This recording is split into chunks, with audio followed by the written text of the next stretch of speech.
जय श्रीकृष्ण नमस्कार। आसंतु आज जानिबा ए वीडियो रे श्रीकृष्णकर किछि अमूल्य वार्ता अमूल्य उपदेश जहाँ आपण जीवन रे प्रयोग कले आपण सुख शांति रे ए स्वार्थपर दुनिया रे बंची पारिबे। आमे धीरे धीरे लोकंक सहित मिसी थांती, आम विचार मध्य मिसी थाए। सेठु आरंभ हुए विश्वास, विश्वास रे ही संपर्क गढ़ी उठे। सी प्रेम रे हेउ किंबा बंधुत्व रे हेउ समान कथा। तेबे आपण माने संपर्क गढ़ी थांती तो सत, जड़े लोकंक जड़े व्यक्ति सहित आपणकर संपर्क सुदृढ़ होला परे सही व्यक्ति किछि लोक भल होई थांती, किछि खराब होई थांती, आपणक परिवार मध्य रही थांती। तेबे आसंतु जानिबा किछि स्वार्थपर दुनियार कथा। एही श्रीकृष्णक वार्ता एहा आपण आपणक जीवन रे प्रयोग कले सुख शांति रे निश्चिंत रही पारिबे, केही आपणको धोखा देई पारिबे नाही। तेबे श्रीकृष्णकर किछि मूल्यवान वार्ता आसंतु जानिबा। वीडियोटी भल लागिले वीडियोटी को लाइक करिवे, चैनलटी को निहाती सब्सक्राइब करिवे। स्वार्थी लोक माने तुम साथी हेबे जेतेबेले तुम पाखरे तांको लाभ रही थाए। जिए तुम दुखरे उपस्थित नुहे से तुम सफलतार योग्य ही नुहे। स्वार्थ मानव निजर लाभ पाई हसी थाए, मनरे घृणा रखी जिए तुम उपकार रे मौन रहे से असत्य प्रेमिक होई थाए। जेउ माने अवसर खोजंती से माने संपर्क रखंती बे नाही।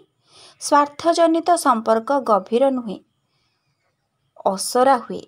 आपणक लागि जेउ माने किछि करंती नाही सेमानक पई अति किछि करिबा भी उचित नुहे। स्वार्थ तालिकारे आपणको सेमाने अंतिमे रखंती। मिठा कथा सदा भल मनर चिन्ह हुए। एहा अनेक थर स्वार्थर अवरण होई थाए। जेउ लोक मिठा कथा कोई थांती, अत्यंत मिठावासी होई थांती, तांकोठारु सावधान रुहंतु। जिए केवल नेइबा जाने देबा जानानी से हेउची प्रकृत स्वार्थी। आपण देले सेमाने नेबे, देबा दिन आसिले सेठारु गायब भी होई जांती। स्वार्थी लोक संपर्क आदि हुए भल कथारे, शेष हुए दुखरे। तांको पाई अनेक करिबा तुम दायित्व नुहे जदि से किछि मध्य करंती भी नाही। जिए तुम मूल्य बुझे नाही से तुम उपरे अधिकार रखिबा योग्य ही नुहे। स्वार्थ लोक केबे आपणक अंतःकरण बुझी पारिबे नाही। जणे मनुष्यर सत्ता तांको आचरण रे प्रकाश पाए, कथारे आदौ प्रकाश पाएनी। आपण स्वार्थी लोकंक दया उपरे न चलंतु आदौ, नले जीवन रे धोखा ही खाइबे। तुम उपरे भार दे आपणको हारी जीवाको बाध्य करिथिबा संपर्क रहिबा अविवेक होई थाए। जिए तुम शक्ति को व्यवहार करी निज लाभ करे से तुमर आदौ भल नुहे। जहा निज लाभ पाई तुम दुख देखी आनंदित हुए से तुम शत्रु ही अटे। तुम मूल्य जेउठी बुझी न जाए सेठारे बाहरी जीवा बहुत भल। जड़े स्वार्थी जन तुम आशा भंग करि पारे। एबे सजग हेबा उचित। तुमर समय और सेवा एक दान अटल, एहाकू अजथा लोक पई दियो नाही। स्वार्थ अंधकार अटल, ताहार आशा करिबा असंभव। स्वार्थी लोक तुम दया को दुर्बलता भावे एवं व्याख्या करती। तुम उपकार परिणाम तुम आशा नुहे, तुम कर्म शुद्ध हेउ। एपरि लोक को तुम दुख देखी आनंद ही मिली थाए। जिए केबे तुम भल चाहि नथिले से पछे किछि दिए ना न दिए, तुम जीवन रे भाग नुहे सिए। जड़े स्वार्थी मनीष तुम मुह को हसी थाए, मनरे घृणा रखी तम सहित मिठा कथा कही हसे। संपर्क रखिबा पई भल हृदय दरकार, लाभ नुहे।